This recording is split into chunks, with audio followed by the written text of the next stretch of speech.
There are lots of games that have launched in VR claiming to redefine the strategy genre for the immersive medium, but ultimately kind of ended up like a tower defense game. How to God, however, is not one of those games. It is a different kind of strategy game. If you're thinking maybe Populous or Black or White, you're pretty close to what this is.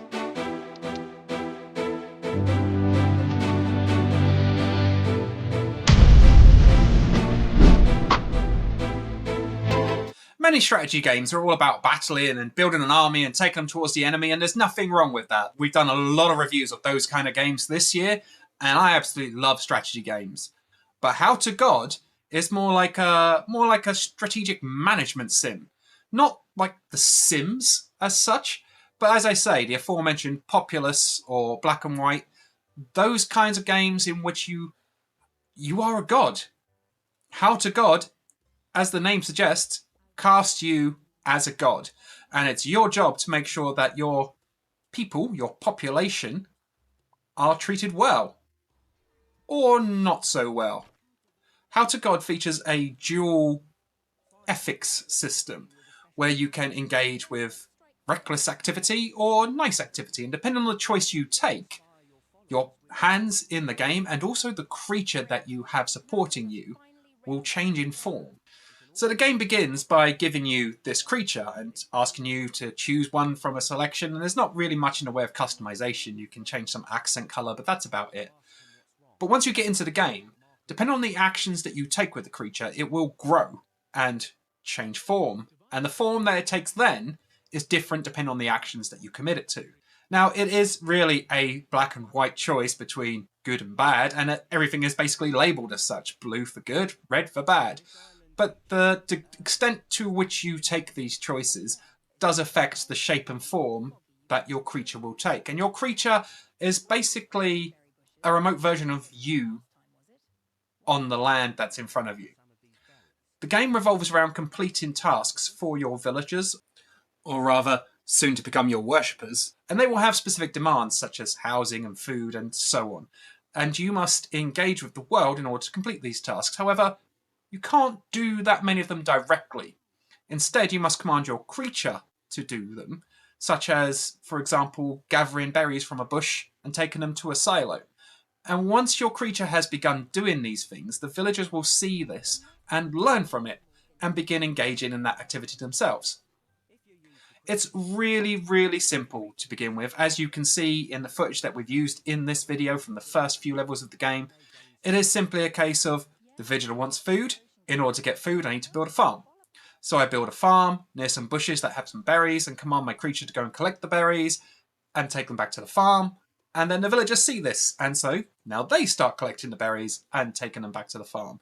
And I can move my creature on to doing other things, teaching other villagers how to do different tasks. And while that sounds pretty simplistic, that is the general gameplay loop that exists within the game. As you progress, things get vastly more complicated and demands get increasingly difficult.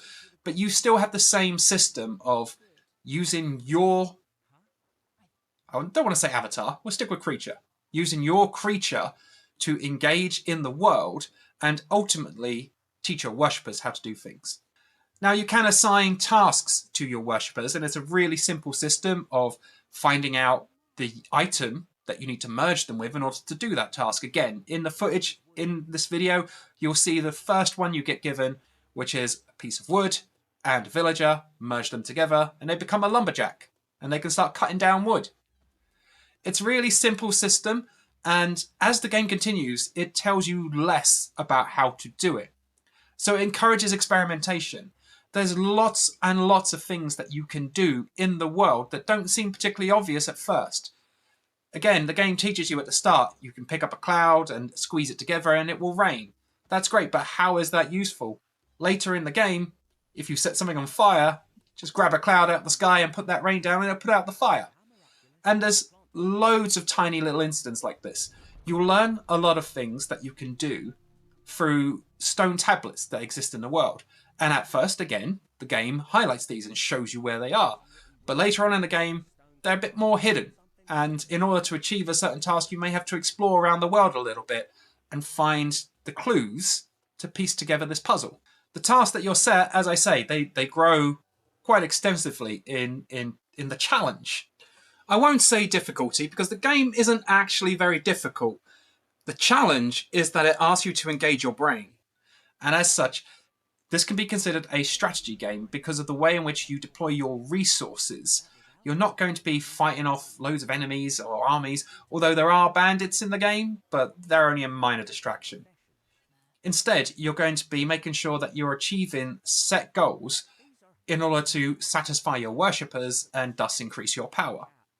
It's a really simple system, but also a really engaging one. The way in which the world presented is as a God-style world.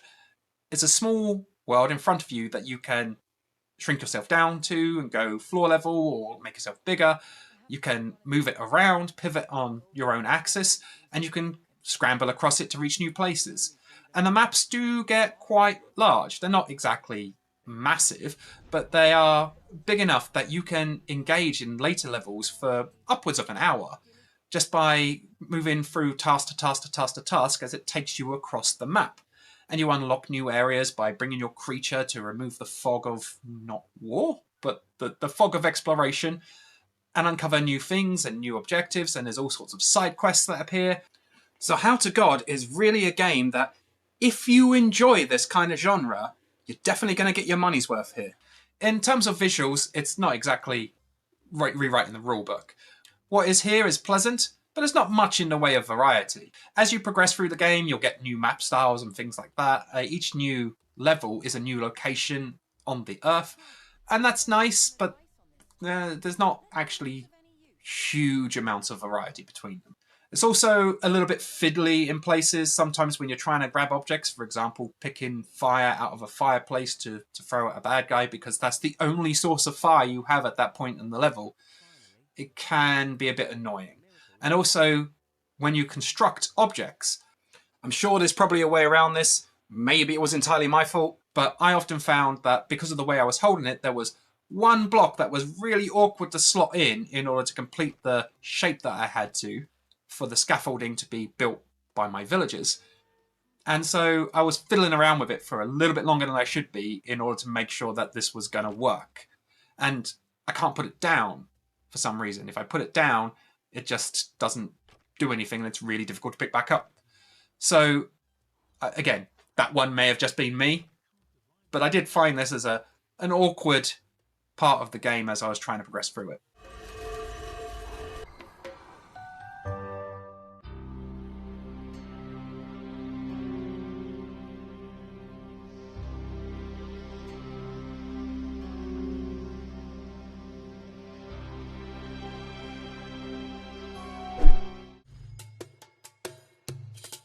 Ah, back at last! After centuries of sacrilegious insolence, your first human has prayed to you.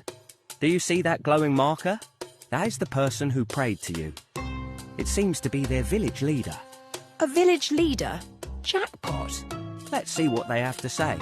Tap on their head to talk to them. Thank God. Or well, thank you for hearing my prayers. Our old God has abandoned us, but we are ready to devote ourselves to you. But where is your creature? The villagers might struggle to believe in you without its presence. The village already has a shrine. If you fill the offerings, then you can summon your creature. Filling your own offering bowl? Outrageous! But these maggots are too lazy to do it.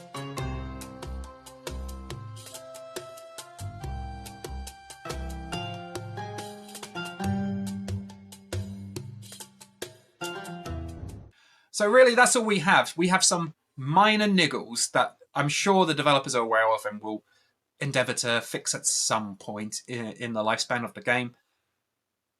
Raising up against a really enjoyable management strategy type god simulation game.